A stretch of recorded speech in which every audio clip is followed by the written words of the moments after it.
साथियों, जैसा कि आप जानते हैं पूरे उत्तर भारत में, पूरी नॉर्थ इंडिया में या जिस भी इलाके में आप रहते हैं, इस समय जो है ठंड का प्रकोप बहुत ज़्यादा है। शीत लहर चल रहा है और टेम्परेचर काफ़ी डाउन है। कहीं कहीं पर 1 डिग्री 2 डिग्री या उससे कम भी होगा जहां आप कहीं रहते होंगे। तो इसमें एक आम समस्या हमें देखने को मिलती है कि कई लोगों के जो है हाथ पैर बहुत ठंडे रहते हैं और उनमें सूजन और पेन बना रहता है, स्वेलिंग एक तरह की आ जाती है, जिस समस्या को हम बोलते हैं चिलब्लेंस। तो आज मैं इसी के बारे में आपको जानकारी दूंगा कि चिलब्लेंस के होने का क्या कारण है, क्या रीज़न है, क्या उसके साइन एंड सिम्टम हैं, और फिर कौन सी ऐसी जर्नल मैनेजमेंट है जो आप कर सकते हैं और कौन कौन सी इसमें होम्योपैथिक मेडिसिन है। तो चिलब्लेंस जो है बहुत ही आम समस्या है बहुत से लोगों की, जिनके हाथ पैर बहुत ज़्यादा ठंडे रहते हैं और वो कई बार सॉक्स पहनते हैं, जुराबें पहनते हैं, उसे यूज़ करने से भी उन्हें कोई आराम नहीं मिलता। हमेशा हाथ पैर ठंडे बने रहते हैं, लाल हो जाते हैं, सूज जाते हैं कई लोगों के। तो इसी समस्या के बारे में दोस्तों मैं बात करूँगा। तो दोस्तों, मैं वाई के गुप्ता, मेरे YouTube channel HM4U Roorkee, that is homeopathic medicine for you Roorkee में आपका बहुत बहुत स्वागत है। तो चलिए शुरू करते हैं।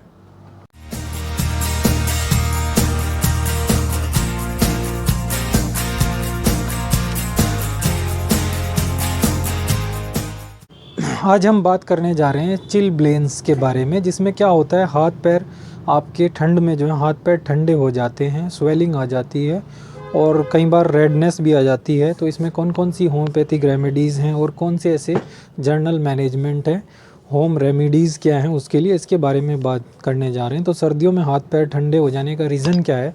सबसे पहला जो है इसमें दोस्तों, ठंडी हवा में जो है ब्लड का जो सर्कुलेशन है आपके किनारों में, मतलब बिल्कुल एंड पार्ट में, एक्सट्रीमिटीज़ में, चाहे वो हाथों के एंड में हो या पैरों की उंगलियों के एंड में हो, तो ये कम हो जाता है, जिसके कारण से वहाँ पर आपके लिप में भी कम हो सकता है, नोज़ के एंड में भी कम हो सकता है, जिसके कारण वहाँ पर ऑक्सीजन कम हो जाता है और स्किन वहाँ की ब्लूस या ब्लूइश कलर की या वाइट कलर की या कई बार रेडनेस उसमें स्किन में आ जाती है बहुत ज़्यादा, अगर ब्लड सर्कुलेशन एक्सट्रीमिटीज़ में कम हो जाता है। तो क्या क्या इसके सिम्टम्स हैं?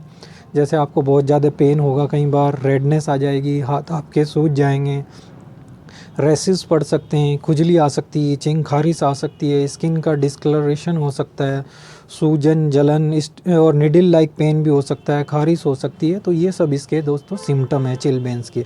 अब इसमें बात करते हैं आपको इसके रीज़न क्या क्या हैं, क्या क्या रिस्क फैक्टर हैं। जैसे आप एनीमिक हैं, अगर अब आपको खून की कमी है, तो खून की कमी है तो ऑक्सीजन भी ब्लड में वहाँ तक जो है एक्सट्रीमिटीज़ तक नहीं पहुँचेगा, ब्लड सर्कुलेशन कम होगा। तो एक ये इसकी वजह है। फिर है डायबिटीज़ है, डायबिटीज़ में भी ऐसा अक्सर देखने को मिलता है। डायबिटीज़ क्योंकि अपने आप में ये कॉम्प्लिकेशन है, जैसे डायबिटिक नेफ्रोपैथी है या डायबिटिक न्यूरोपैथी है, तो इस चीज़ में भी ये समस्या देखने को मिलती है। फिर आप अगर स्मोकिंग ज़्यादा करते हैं तो वहाँ पर एक पेरिफेरल सर्कुलेशन जो होता है ब्लड का, वो लो हो जाता है, स्मोकिंग वाले जो पर्सन होते हैं।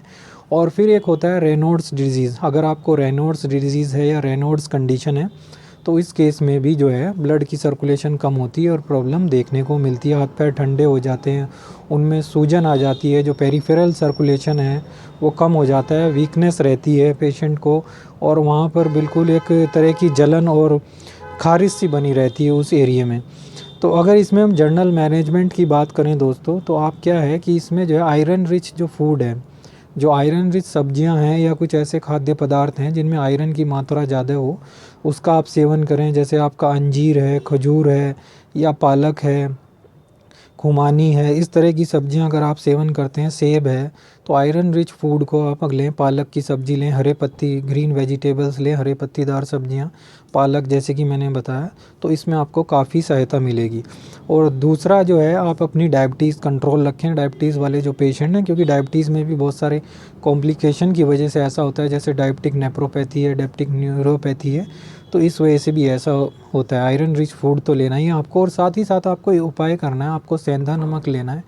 सेंधा नमक को आपके थोड़े से गर्म पानी में, गर्म पानी इतना हो जिसमें आप अपने हाथ पैर डाल सकें, सेंधा नमक डालें उस गर्म पानी में थोड़ा सा, और उसमें अपने हाथ पैर को रखें। तो कई बार मैग्नीशियम की कमी की वजह से, इसमें सेंधा नमक में मैग्नीशियम होता है, मैग्नीशियम आपको मिलेगा।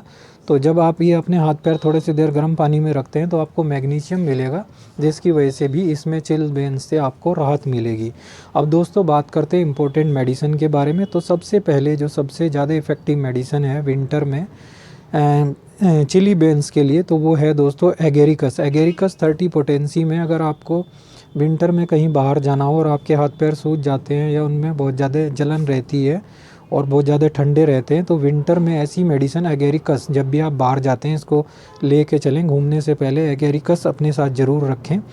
कहीं भी आप हॉलीडे एंजॉय करने जाते हैं जैसे और हाथ पैर बहुत सूज जाते हैं, तो एगेरिकस 30 की 2-2 बूंद सुबह दोपहर शाम आप ले सकते हैं। बहुत ही अच्छी इफेक्टिव मेडिसिन है, धीरे धीरे ये आपको ज़रूर रिजल्ट देगी।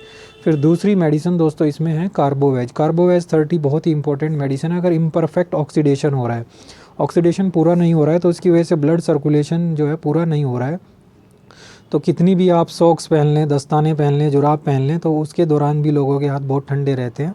तो ऐसे केस में जो है कार्बोवेज 30 पोटेंसी में बहुत ही ज़्यादा इफेक्टिव मेडिसिन है दोस्तों। इसको भी आप इसकी 2-2 बूंद सुबह दोपहर शाम रेगुलर यूज़ कर सकते हैं। बहुत ज़्यादा इफेक्टिव मेडिसिन है अगर इस तरह की कंडीशन है। फिर तीसरी मेडिसिन है दोस्तों सीकल कोर। सीकल कोर 30 ये उन पेशेंट के लिए जो एनीमिया जिनको रहता है, खून की कमी रहती है, ओल्ड पेशेंट हैं और थोड़े कमज़ोर हैं, पतली दुबली, जैसे कोई भी मेल या फीमेल हैं, पतले दुबले हों और एनीमिक कंडीशन रहता हो और चींटियाँ सी भी चल रही हो आपकी स्किन में, तो उस जगह के लिए बहुत ज़्यादा इफेक्टिव मेडिसिन है। सीकल कोर का एक इम्पॉर्टेंट कैरेक्टरिस्टिक फीचर ये है, लक्षण ये है कि सीकल कोर का जो पेशेंट है उसको ठंड तो बहुत लगेगी हाथ पैरों में, लेकिन वो जुराब नहीं पहन सकता, दस्ताने नहीं पहन सकता, रात भर भी या कहीं भी जाने से पहले पहन नहीं सकता, क्योंकि उसको एक तरह की बेचैनी सी अनुभव होती है। तो ये सीकल कोर का एक मुख्य लक्षण है। अगर सॉक्स नहीं पहन पा रहे, दस्ताने नहीं पहन पा रहे हैं और उसे पहनने से बेचैनी होती है, तो इस केस में जो है सीकल कोर आप यूज़ करें 30 पोटेंसी में। मेरे पास एक पेशेंट आए थे अभी, उनको जो है बहुत ज़्यादा हाथ ठंडे थे और लेकिन वो बोल रहे थे कि दस्ताने और वो सॉक्स नहीं पहन पाते, उनको बेचैनी हो जाती है। तो ऐसे केस में सीकल कोर यूज़ करें। तो जो आपके कोल्ड्स जो है एक्सट्रीमिटीज़ में जो है सर्कुलेशन नहीं हो रहा है एनीमिक होने की वजह से, तो उसके लिए सीकल कोर जो है बहुत ज़्यादा इफेक्टिव मेडिसिन है। तो ये 3 मेडिसिन है दोस्तों, एगेरिकस 30, कार्बोवेज 30 और सीकल कोर 30। अपने लक्षण के अनुसार इन्हें आप यूज़ करें। साथ ही साथ आयरन रिच फूड वेजिटेबल लें, जैसे वो हुए आपके खजूर हुए, खुमानी हुई, सेब हुआ या पालक हुआ, ऐसी सब्जियों को सेवन करें ग्रीन वेजिटेबल्स का। और सेंधा नमक के पानी में अपने दिन में 1-2 बार हाथ पैर को ज़रूर उसमें रखें गर्म पानी में, तो ये बहुत ही ज़्यादा इफेक्टिव रिजल्ट मिलेंगे दोस्तों आपको। तो दोस्तों आशा करता हूँ आपको वीडियो अच्छी लगी हो।